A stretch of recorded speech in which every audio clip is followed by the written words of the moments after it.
You see, a founder brings three things that a professional manager doesn't have. The first thing a founder has is they're the biological parent. So you can love something, but when you're the biological parent of something, like it came from you, it is you. There's a deep passion and love.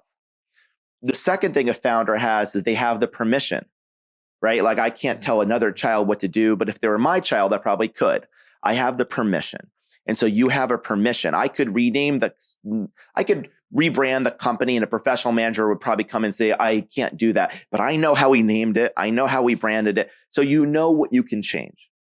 And the third thing that a founder brings is you built it. So you know how to rebuild it. You know the freezing temperature of a company. You know at what temperature it melts. You know like what this looked like before it was tooled, where it came from, the alloys, where they were sourced from. You're not just managing it, you're building it. And the problem is professional managers typically don't have any of those three, at least not in the abundance of founders.